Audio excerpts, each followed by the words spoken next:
Dzień dobry, to jest Stacja Emigracja, podcast Muzeum Emigracji w Gdyni. Przy mikrofonie Maciej Bąk.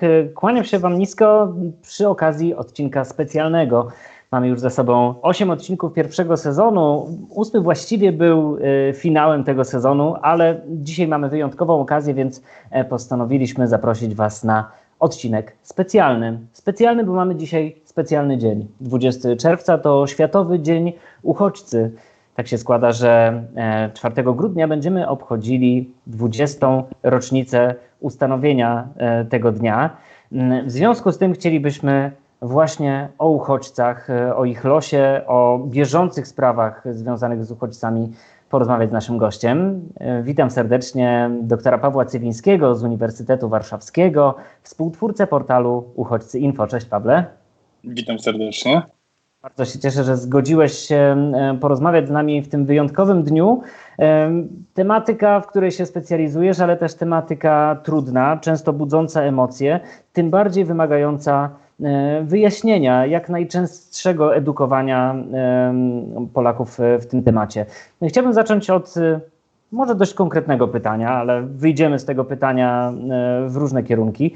Ilu właściwie w Polsce mamy w tej chwili uchodźców? To jest bardzo trudne pytanie, ponieważ do końca nie wiemy.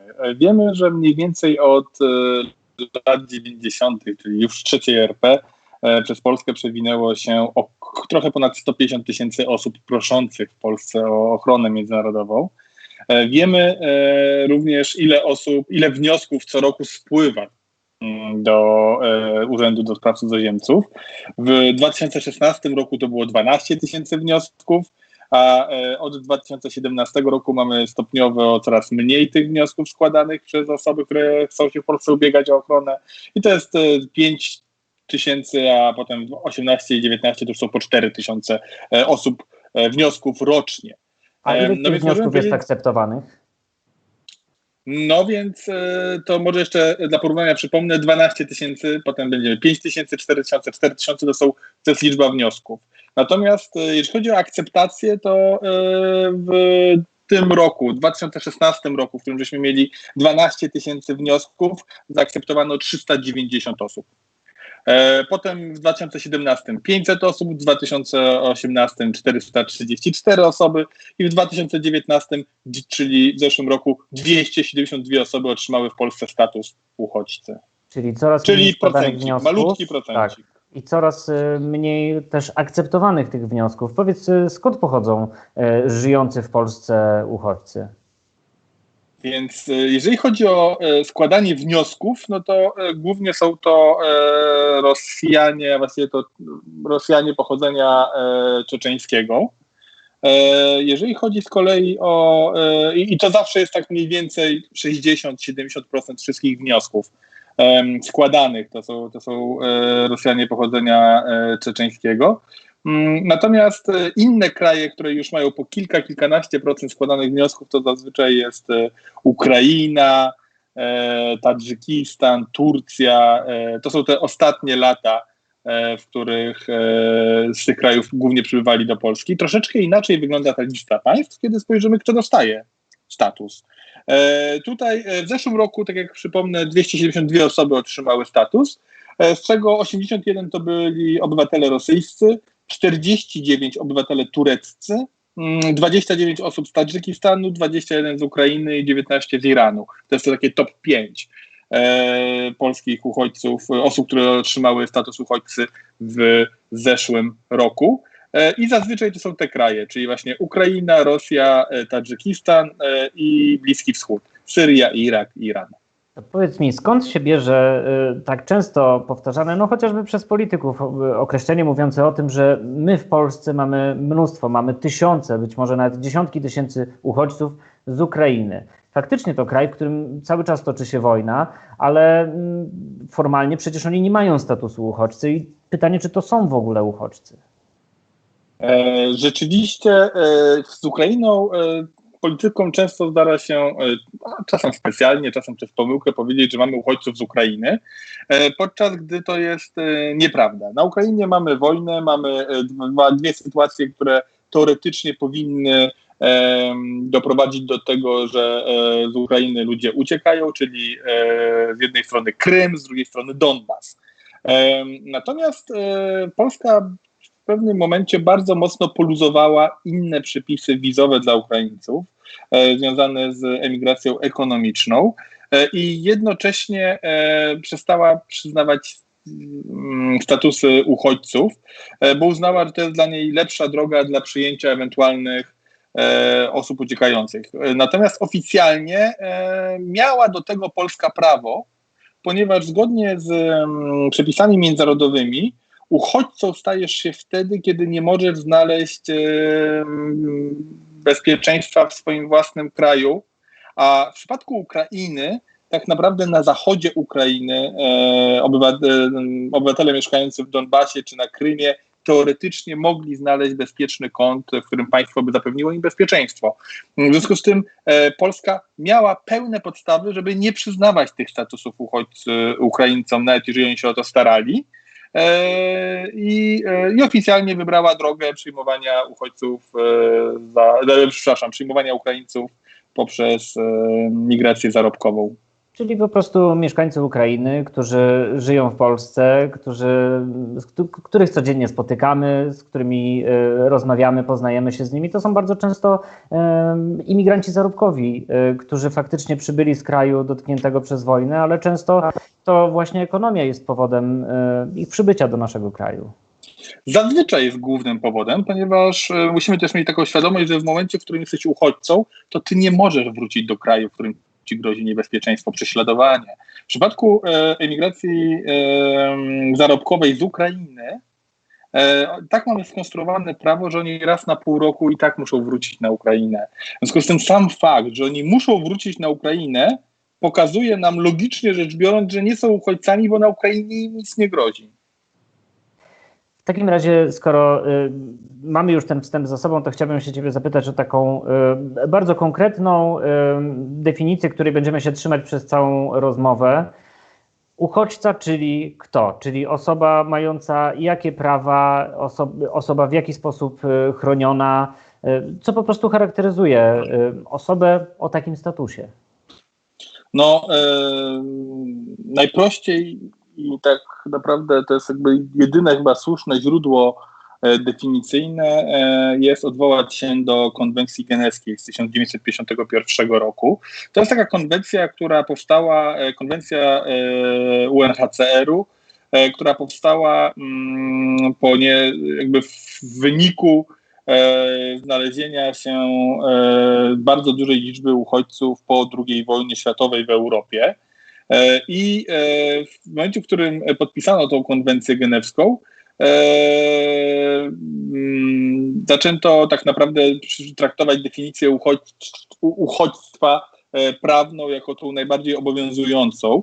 I może po prostu przeczytam, a za chwileczkę powiem, co jest najważniejsze w tej definicji. Natomiast uchodźca zgodnie z konwencją genewską to jest taka osoba, która na skutek uzasadnionej obawy przed prześladowaniem z powodu swojej rasy, religii, narodowości, przekonań politycznych lub przynależności do określonej grupy społecznej zmuszona była opuścić kraj pochodzenia oraz która z powodu tych obaw nie może lub nie chce korzystać z ochrony swego kraju. I w tej definicji mamy dwa kluczowe elementy. Pierwsze to jest słowo prześladowanie, czyli to jest osoba, która jest albo jest prześladowana, albo obawia się prześladowania. Tutaj mamy bardzo wiele przesłanek dotyczących tego, że to może być rasa, religia i tak dalej.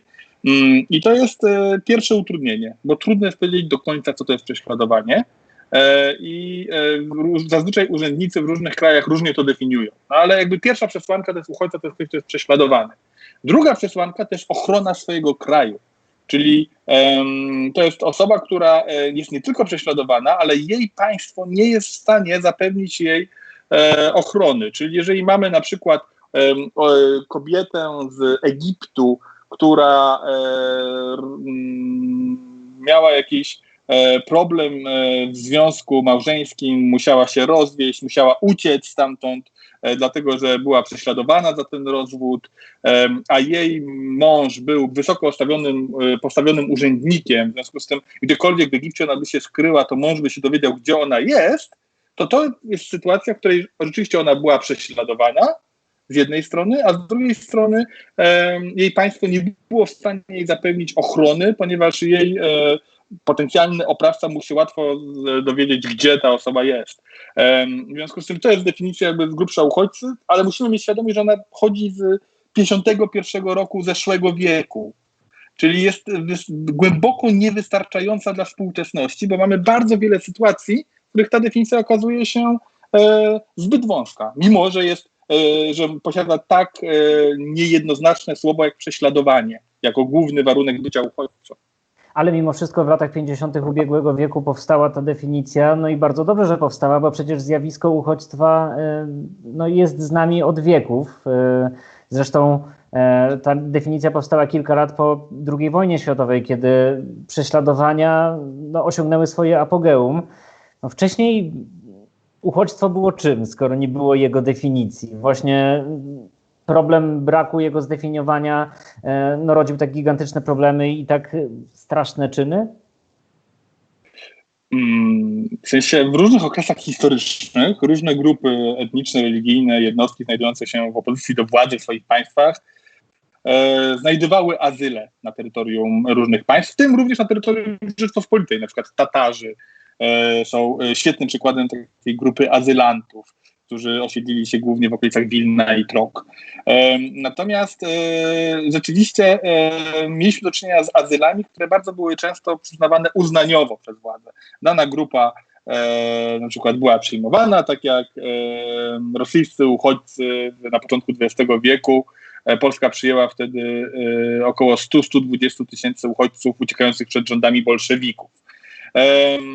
Natomiast po I wojnie światowej zaczynały się pojawiać pewne międzynarodowe instytucje już chroniące uchodźców i próbujące nadać jakby pewien zinstytucjonalizowaną ochronę, ale dopiero po II wojnie światowej,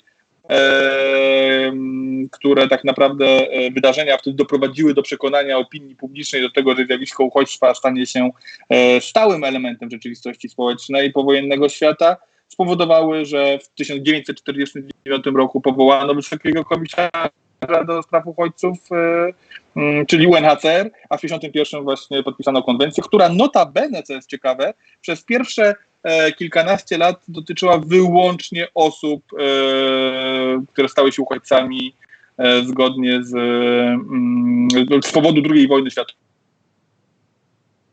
Dopiero w 1967 roku podpisano tak zwane protokoły nowojorski, które rozszerzyły kategorię uchodźców na wszystkich na świecie, czyli moglibyśmy powiedzieć dzisiaj zglobalizowały tą definicję do wszystkich konfliktów, do wszystkich problemów i do wszystkich rodzajów prześladowań. Mamy 2020 rok, czyli minęły już dekady od tych czasów, o których mówisz, a słowo uchodźca wciąż budzi, a może dla niektórych coraz bardziej budzi, emocje. I pewnie powodów jest mnóstwo. Chciałbym Ciebie zapytać, dlaczego tak jest, że akurat zjawisko uchodźstwa, słowo uchodźca budzi nawet w naszym kraju tak skrajne emocje?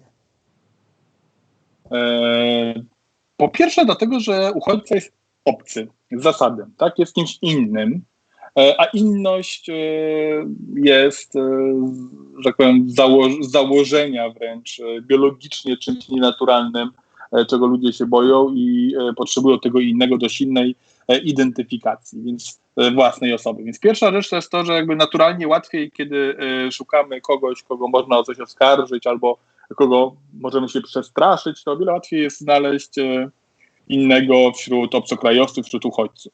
Druga rzecz to jest kwestia związana z kryzysem migracyjnym, który mniej więcej od 2014-2015 roku jest na świecie, bo to jest globalny kryzys migracyjny. Obecnie mamy około 70 milionów osób, które musiały uciekać z własnego domu, z czego około 30 milionów na świecie to są uchodźcy. Reszta to są takie osoby, które szukały schronienia we własnym kraju.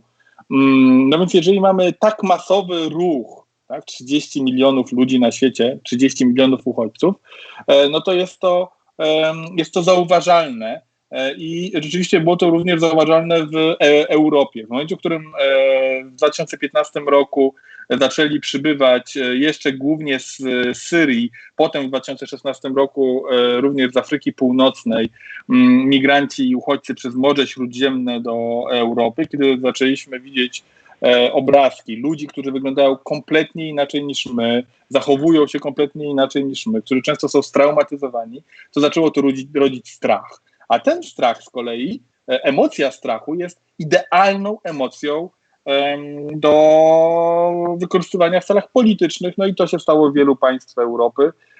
Uchodźcy, rozpoczęto proces zarządzania strachem, czyli to jest taki mechanizm, który polega na tym, że z jednej strony się straszy, a z drugiej strony się mówi, że to ja obronię przed tym strachem. Tak? No i teraz możemy straszyć czym chcemy, ale jeżeli w tym samym komunikacie mówimy, że obronimy, no to mamy do czynienia z prostym politycznym zarządzaniem strachem. No i w wielu państwach Europy okazało się to bardzo zręcznym paliwem politycznym, więc uchodźcy, często osoby z innym kolorem skóry, wierzący w innych bogów, inne religie niż większość Polaków, czy osoby, które pochodzą z krajów, które nam się kojarzą z konfliktami, terroryzmem, nietolerancją, zaczęły być osobami, które bardzo łatwo było wykorzystać jako tego naszego tak zwanego znaczącego innego.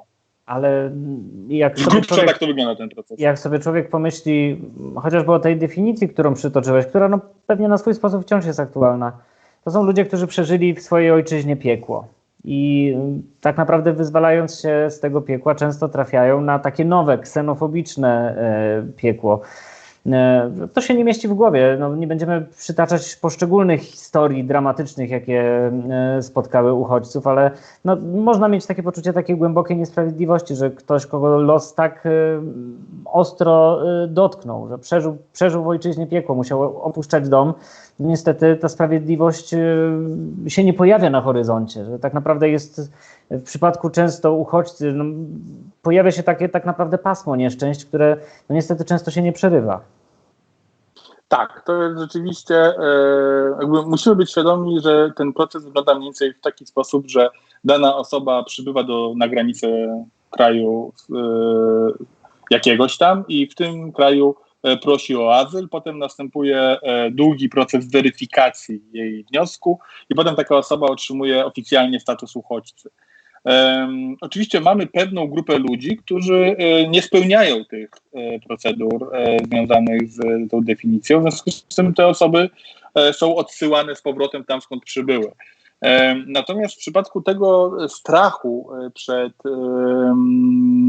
uchodźcami, przed imigrantami, no rzeczywiście jest to bardzo powiązane z opinią społeczną, którą można łatwo sterować. W przypadku Polski jest to o tyle przykre, chyba mogę powiedzieć, że polskie ziemie bywały areną wojen, powstań na ogół przegranych, represji wymierzonych w mieszkającą ludność. I w konsekwencji, gdy mowa o polskiej historii, opada się zazwyczaj o tym, że dostajemy regularny łomot, tak, że ciągle obrywamy po kościach, co niemal dzięki czemu stawialiśmy opór jako Polacy, ale również bardzo wiele Polaków wtedy uciekało. I w związku z tym Polska jest krajem uchodźczym i polska kultura jest uchodźcza. Czy my tego chcemy, czy nie chcemy, nawet w hymnie polskim mamy nawiązanie, tak? Z ziemi włoskiej do Polski. Nawiązanie do osób, które uciekały z Polski przed prześladowaniami. I jakby w różnych okresach historycznych setki tysięcy Polaków uciekało i w związku z tym powinniśmy mieć wrażliwość na to, że nasze losy, że Polska jest, zwłaszcza ta polska XIX-wieczna kultura, to jest kultura pisana na uchodźstwie, Słowacki, Mickiewicz. To wszystko są wspaniałe dzieła, które powinny nas uczyć pewnej wrażliwości na to, a niestety tak się nie dzieje. Więc te miliony Polaków, które uciekały jeszcze nawet w latach 80. XX wieku za granicę i które spowodowały, że polska Polonia na świecie jest tak liczna, tak? Są jakimś takim wyrzutem sumienia przez ostatnie kilka lat, kiedy uchodźcy stali się tymi złymi. ci, którzy z kolei chcieliby szukać ochrony w Polsce, bo tak się ułożył ich los. Pawle, wspominaliśmy o kryzysie migracyjnym lata 2014-2015. To jest niezwykle szeroki temat, pewnie na zupełnie odrębną rozmowę, żebyśmy opowiedzieli o wszystkich niuansach tamtych zdarzeń, ale mamy coś, co było nazywane na początku tego roku drugim kryzysem migracyjnym. Nie wiem, czy nadal jest tak nazywane, ale na początku tego roku znowu zaczęło się coś dziać na granicach Unii Europejskiej. Zaczęło się dziać za sprawą działań władz tureckich, za sprawą tego, co się działo w Syrii. No ale ten temat trochę przycichł z oczywistych powodów, ponieważ na początku marca świat zaczął się interesować czymś zupełnie innym, pandemią koronawirusa. No ale nawet jeżeli pojawia się tak globalny problem jak pandemia, to nie oznacza, że wszystkie inne problemy przestają istnieć. Co się w tej chwili dzieje w temacie tego, ochrzczonego przynajmniej tak drugiego kryzysu migracyjnego? Być może nie ma porównania, a być może jest. To jest bardzo tak naprawdę ciekawe pytanie, czy to jest drugi kryzys migracyjny, czy to jest kompletnie ten sam kryzys migracyjny. Musimy pokrótce się zorientować, co się wydarzyło. Mieliśmy duże grupy ludności, które między innymi zmierzały w stronę Europy z różnych państw, czy to Afryki Północnej, czy Bliskiego Wschodu, czy nawet czasem środkowej Azji, typu Pakistan, czy Tadżykistan. I Unia Europejska zablokowała te granice. Zablokowała granice zarówno na morzu, współpracując z Libią na przykład, czy tam nie ma Libii, ale z jedną z władz Libii, że tak powiem, bo Libia jest krajem w tej chwili upadłym, czy z Turcją, podpisując różnego rodzaju umowy, które miały doprowadzić do zamknięcia granic, czyli do nieprzedostawania się tych ludzi do Europy. Natomiast to nie znaczy, że kryzys zniknął. Po prostu tych ludzi nie zostali wpuszczeni do Europy, ale nadal te problemy, z którymi się borykali, przez które ci ludzie uciekali, istniały i nadal mieliśmy duże migracje, tylko że poza Europą. I w konsekwencji tak naprawdę poza murami naszej twierdzy europejskiej ten problem nie zniknął, a wręcz pęczniał, rósł. I to jest jakby jedna rzecz, której musimy być świadomi. Druga rzecz to jest taka, że Turcja, z którą Europa podpisała umowę w 2016 roku, traktuje tą umowę jako swego rodzaju bezpiecznik polityczny. Wynika to z tego, że ta umowa, my płacimy jako Unia Europejska Turcji miliardy euro, mamy jeszcze tam kilka zobowiązań, w zamian Turcja strzeże pilnie swoich granic. No nie jest to umowa symetryczna, tak? Znaczy de facto jest to pewien straszak. Unia Europejska próbowała, wtedy była taka, a nie inna sytuacja, więc bardzo szybko jakoś zastopować te ruchy migracyjne, bo nie była w stanie dobrze uchodźców przyjąć i kontrolować tego. Natomiast to nie jest rozwiązanie problemu, to jest plasterek. I w momencie, w którym się opłacało Erdoğanowi w Turcji ten plasterek odkleić, żeby uzyskać swoje cele polityczne, w dodatku zazwyczaj związane z polityką wewnętrzną turecką, a nie jakąś zewnętrzną, no to odkleił ten plasterek. No i w konsekwencji, żeśmy jakby ruchy migracyjne znowu się rozpoczęły, a pamiętajmy, że między Turcją a Grecją w najwęższym przesmyku wodnym jest 16 kilometrów. Tak, to nie jest skomplikowana przeprawa morska, tylko to jest łódka z silniczkiem i godzina drogi. Więc zaczęły się z powrotem dosyć duże ruchy migracyjne w stronę Grecji, a Grecja z kolei bardzo stanowczo i agresywnie się temu przeciwstawiła, przetrzymując w ściśle strzeżonych ośrodkach i obozach osoby, które przybyły. W konsekwencji bardzo szybko zaczęły się tworzyć takie ośrodki, które były bardzo mocno przeludnione, co z kolei bardzo mocno wpłynęło również na to, że te ośrodki bardzo szybko zaczęły się zarażać koronawirusem. Ponieważ nie ma gorszej rzeczy niż duże przeludnienie, brak higieny, żeby epidemia. No więc mniej więcej tak wygląda sytuacja obecnie. Obecnie nikt nie patrzy, co tam się dzieje, ponieważ każdy ma swoje własne problemy związane z koronawirusem, z ekonomią, a w Polsce jeszcze mamy wybory. Natomiast w Grecji rzeczywiście w tej chwili dzieje się, jest gigantyczny, ponieważ to nie jest tylko tradycyjny problem z migracją i z tym, jak dobrze zarządzać tymi migrantami. Z jednej strony dbając o kontrolę nad całym procesem, z drugiej strony o bezpieczeństwo tych ludzi, którzy tutaj przybyli, tak? O ich dobrostan psychologiczny, tylko do tego jeszcze mamy zagrożenie epidemiologiczne. Turcja to w dużej mierze uchodźcy z Syrii i generalnie w naszej głowie gdzieś utrwaliło się takie stereotypowe myślenie, że jak uchodźca to głównie uchodźca z Syrii. Tymczasem patrząc na skalę globalną okazuje się, że jest mnóstwo krajów również dotkniętych tym problemem, krajów, z których właśnie uciekają ludzie, o których nie mówi się aż tak często jak o Syrii. Choć nawet o Syrii nie mówi się dzisiaj aż tak dużo, patrząc na to, co się tam dzieje. Mamy Sudan, mamy Jemen, mamy Birmę, czy myślę, że ku zdziwieniu części osób, Kolumbię. To wszystko są kraje, w których dzieją się różne rzeczy od wojen, bo wcale nie do końca wojny, ale wydarzenia, które generują takie właśnie masowe zjawiska uchodźstwa. Powiedzmy, co się właśnie dzieje w takich krajach, o których polska opinia publiczna wie mniej. No na przykład właśnie Jemen. Jemen to jest państwo, które to się nazywa ładnie w politologii, jest obszarem konfliktu zastępczego. Czyli mamy straszną wojnę, która co pewien czas jeszcze do tego jest jakby ta groza jest spotęgowana poprzez różnego rodzaju epidemie, bo jeszcze przed koronawirusem wcześniej tam były problemy z cholerą. Więc mamy do czynienia z akurat rejonem dużego konfliktu, który do tego wszystkiego jeszcze jest właśnie ma dodatkowe zagrożenia.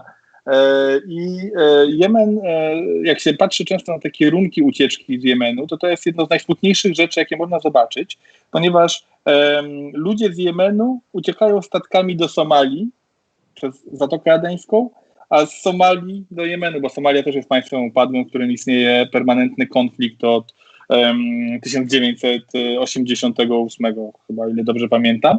W związku z tym ludzie z jednego konfliktu uciekają w drugi konflikt, bo mają nadzieję, że tam znajdą chociaż trochę spokoju, dlatego że granice na północ od Jemenu są bardzo mocno strzeżone i bardzo trudno jest nim dostać się do Arabii Saudyjskiej, która jest jedną ze stron tego konfliktu.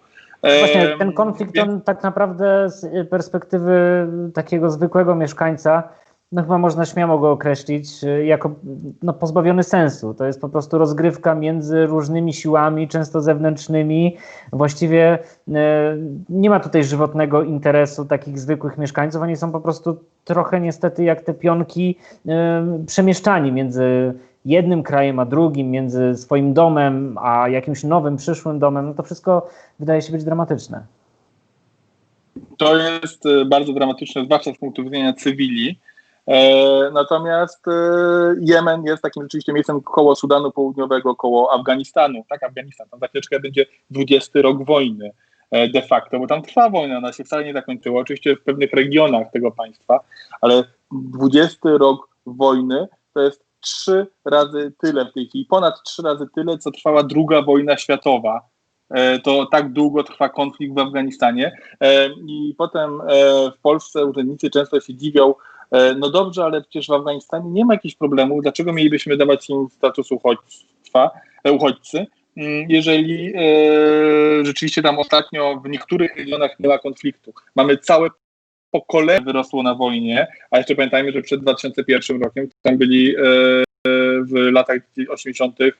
Rosjanie i 80., więc mamy ileś pokoleń ludzi, którzy wyrośli na wojnie, na konflikcie i dla których jedyną szansą wyrwania się z tego zaklętego kręgu jest ucieczka z własnej ojczyzny. Bo bądźmy świadomi, ludzie zazwyczaj nie chcą uciekać z własnej ojczyzny, nie chcą uciekać ze swojego domu, nie chcą uciekać z miejsca, które znają, kuchni, którą kochają, języka, którym myślą. Tutaj dochodzi do takiej sytuacji. Tak, do obcej, i to tak obcej, że na przykład mamy kulturę z większością innej religii, albo z tak stworzonymi systemami gramatycznymi w języku, które nie mają nic wspólnego z moim własnym językiem. Tak? Na przykład Wietnamczycy w Polsce mają taką sytuację. Więc mamy te miejsca. No i to jest bardzo ciekawa sytuacja Kolumbii, bo Kolumbia... No właśnie, chciałem o nią zapytać. To jest super, bo jakby wiemy o tym, że Kolumbia ma problemy wewnętrzne i wewnętrzne, które doprowadziły do konfliktu, natomiast to, co jest w tym moim zdaniem najciekawsze, to jest to, że Kolumbijczycy nie potrzebują do Unii Europejskiej wizy. A problem z uchodźcami jest taki, z Afryki Północnej czy z Bliskiego Wschodu, że te osoby bardzo rzadko mają szansę w ogóle złożyć wniosek o status uchodźcy. Bo żeby złożyć wniosek o status uchodźcy, to nie można tego zrobić w konsulacie czy ambasadzie. Trzeba się stawić na granicy. W związku z tym, jeżeli są samoloty, do których nie wpuszczają bez wizy, no to jedyna ścieżka, jedyna możliwość to jest przepłynąć nielegalnie Morze Śródziemne. To oczywiście ryzykuje się śmiercią. Na początku tego roku co 10. osoba ginęła w Morzu Śródziemnym, która próbowała przekroczyć Morze Śródziemne. Kolumbijczycy nie mają tego problemu. Wystarczy, że wsiądą w samolot i bez wizy są w stanie przylecieć do Europy i tutaj mogą złożyć wniosek o status uchodźcy. Dlatego też nagle okazało się, że w Hiszpanii na przykład coraz więcej przybywała w pewnym momencie całkiem duża liczba Kolumbijczyków, która składała wnioski o status uchodźcy, do tego stopnia, że aż były jakieś plany, nie wiem na ile one się zrealizowały, tych urzędników europejskich, którzy się strasznie boją uchodźców, żeby wycofać linie lotnicze, całe połączenia kasować, ponieważ byli przerażeni tą skalą napływu nowych wniosków uchodźczych. Ale to przyczyna, rozumiem, nie leży tutaj w jakimś takim dramatycznym, krwawym konflikcie.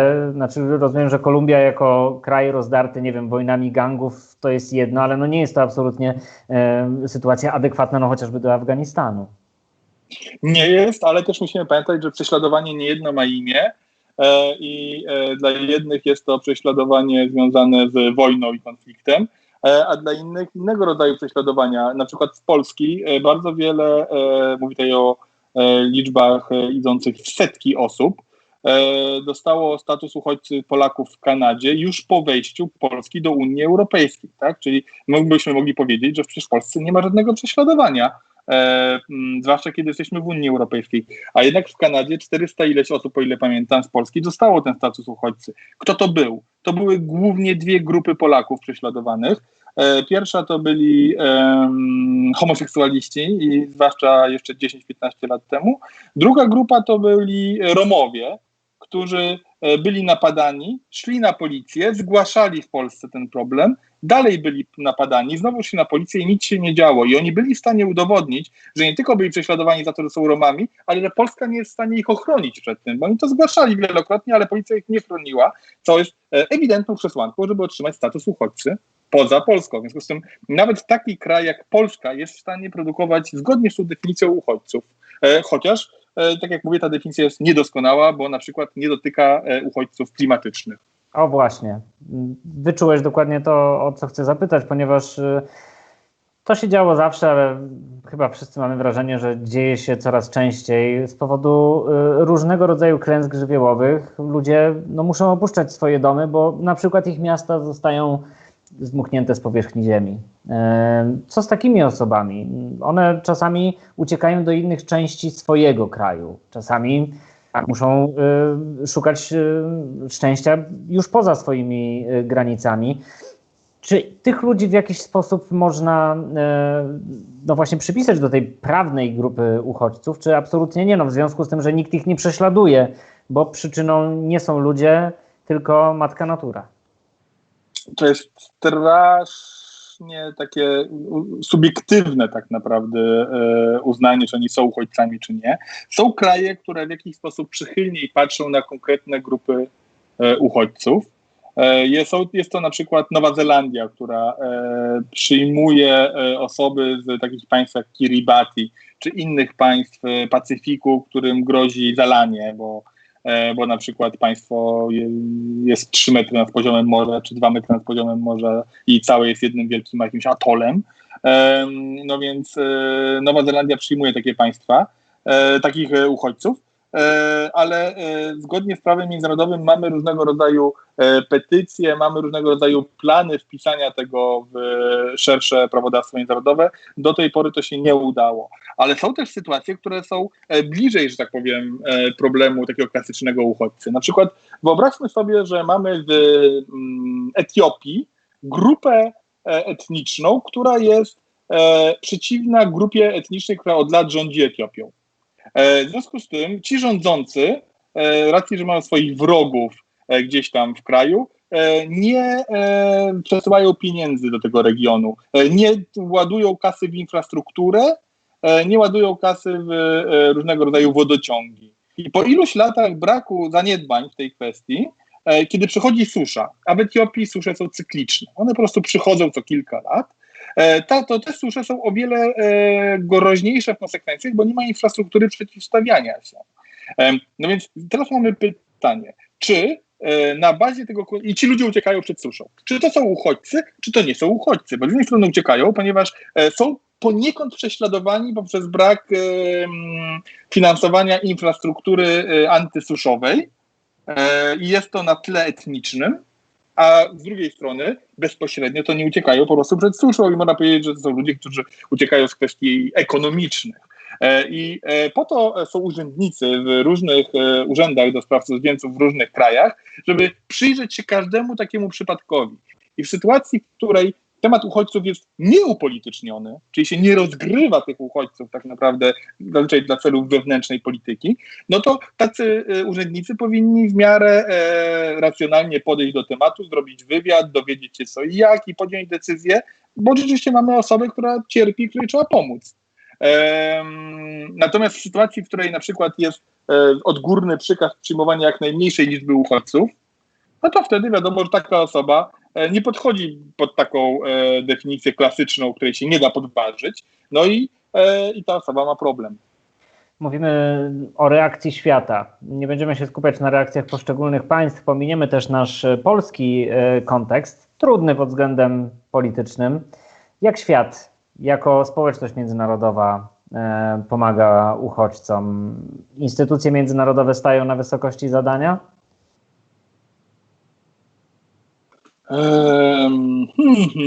No dobra, nie zawsze.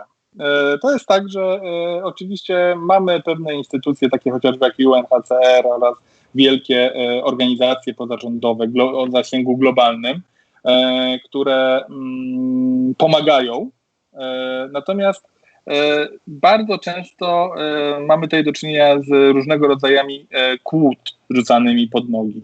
Pierwsze te kłody to jest kwestia finansowa. Zarówno UNHCR, który co roku się boryka z zamknięciem rocznego budżetu, mimo największego kryzysu migracyjnego w dziejach naszej planety. Wyjaśnijmy tylko dokładnie naszym widzom i słuchaczom. UNHCR, czyli Wysoki Komisarz do Spraw Uchodźców Organizacji Narodów Zjednoczonych, ONZ. Dokładnie. Czyli jakby najważniejsza, największa organizacja zajmująca się uchodźcami na świecie, która co roku ma problemy finansowe, ponieważ państwa donatorzy obcinają te budżety. Więc jakby to jest, i to samo dotyczy różnych organizacji pozarządowych, więc to jest jakby pierwszy problem. Drugi problem jest taki, że często państwa, w których są uchodźcy, robią wszystko, żeby tego problemu nie zauważać, no więc nie wpuszczają z tak zwanej wspólnoty międzynarodowej, czyli tychże organizacji, żeby tam pomagały. Po trzecie, mamy również obszary, gdzie po prostu te organizacje nie mogą wjechać, bo jest niebezpiecznie. Na przykład Syria była takim miejscem. Więc to, co gdybyśmy chcieli to tak jednoznacznie ocenić, co jest bardzo trudne, to można powiedzieć, że żyjemy w świecie, w którym istnieją wszystkie techniczne możliwości, żeby pomóc każdemu człowiekowi na świecie, szybko go przetransportować, wyleczyć i pomóc mu na nowo się odrodzić. Technicznie nie ma tutaj żadnego problemu. Tak samo jak z dostępem do żywności, wody i wszystkiego innego. Problemy są gdzie indziej i ponieważ te gdzie indziej problemy istnieją, finansowe, polityczne czy geopolityczne, to mimo, że żyjemy w świecie, w którym mamy takie możliwości, jesteśmy świadkami największego kryzysu migracyjnego. Ale nawet jeżeli instytucje... Czyli to brakuje... Tak? Czyli wiedzę mamy. Brakuje nam odwagi. Ale nawet jeżeli instytucje zawodzą, to są organizacje, które są trochę takim sumieniem świata. Mamy naszą polską akcję humanitarną, która wkracza tam, gdzie taka potrzeba jest, gdzie właśnie na przykład politycy nie zaglądają, ale Pach zagląda. Tak, rzeczywiście polska akcja humanitarna zarówno poza Europą, jak i w Polsce też, bo akcja pajacyk przecież dożywiania dzieci w szkołach robi bardzo wiele dobrego i to, co jest istotne, ona robi to również w sposób bardzo sprofesjonalizowany. Tak jak można było na początku lat 10. uważać, że to jest takie pospolite ruszenie, tak dzisiejsza polska akcja humanitarna to jest super profesjonalna organizacja udzielająca kompleksowej pomocy w wielu miejscach na świecie. Oczywiście znajdą się tacy, którzy będą narzekać, że ta instytucjonalizacja że konsekwencją instytucjonalizacji jest to, że się nie dostrzega człowieka. Natomiast rzeczywiście Polska ma taką organizację, która pomaga, zresztą nie jedną, też również kilka kościelnych organizacji. No i mamy kilkadziesiąt organizacji pomagających uchodźcom w Polsce, tym osobom, które już przybyły do Polski i się starają na przykład o status uchodźcy. Co prawda te organizacje w ciągu ostatnich 3-4 lat padają jak muchy, ponieważ zostały odcięte od finansowania w Polsce i w związku z tym nie są w stanie robić swojej roboty, a tak naprawdę to nie jest ich robota, tylko one wyręczały państwo w pracach nad programami integracyjnymi, uczeniem języka czy pomocą psychologiczną osobom po traumach. No więc te organizacje są w Polsce, część z nich plajtuje, ponieważ, tak jak mówię, jest prowadzona wobec nich bardzo niedobra polityka finansowa. Natomiast mamy to i mam takie poczucie, że te organizacje, które przetrwały ostatnie kilka lat, również się bardzo sprofesjonalizowały. Nauczyły się działać w sposób niezależny od donatorów, nauczyły się pozyskiwać środki finansowania od osób bezpośrednio, a nie od wielkich grantodawców, którzy mogą szybko te pieniądze po prostu uciąć. I nie ma tego złego, co by na dobre wyszło w przypadku polskich NGO-sów, co też jest pewnie wpisane gdzieś w naszą kulturę narodową, że jednak jak ktoś tutaj będzie nam mówił, jacy mam być, to na pewno tacy nie będziemy. Nad losem uchodźców pochyla się również Muzeum Emigracji w Gdyni, dla którego właśnie przeprowadziliśmy ten specjalny odcinek podcastu Stacja Emigracja. W ramach właśnie Światowego Dnia Uchodźcy placówki należące do Międzynarodowej Sieci Muzeów Migracyjnych przygotowują swoje działania. Nasza rozmowa jest właśnie jednym z tych działań. Ja tylko chciałbym dodać tym, którzy nas słuchają, że rozmowa jest też rejestrowana w formie wideo. Będzie też dostępna z napisami po angielsku, więc jeżeli będziemy chcieli polecić ją komuś, kto nie zna do końca polskiego, to będzie też możliwość obejrzenia jej z napisami w języku angielskim. Muzeum Emigracji w Gdyni będzie się zresztą dzielić naszym nagraniem pod takim wspólnym hashtagiem Migration Museums w swoich kanałach social media. Natomiast ja bardzo bym chciał podziękować Tobie. Dr Paweł Cywiński, Uniwersytet Warszawski, współtwórca portalu Uchodźcy Info, był naszym gościem. Bardzo Ci dziękuję. Ja również dziękuję bardzo. I mam wrażenie, że moglibyśmy jeszcze 3 takie rozmowy kolejne odbyć i ten temat by się nie skończył. No i niestety tych dramatycznych historii nie będzie brakować, ale mam nadzieję, że w przyszłość da też kilka takich pozytywnych rozwiązań, bo w temacie uchodźców bardzo wiele dramatycznych historii się pojawia, ale są też takie iskierki nadziei. I Tobie też życzę jak najwięcej takich iskierek nadziei. Bardzo Ci dziękuję. Wszystkiego dobrego. To była Stacja Emigracja, odcinek specjalny podcastu Muzeum Emigracji w Gdyni. Maciej Bąk. Do usłyszenia.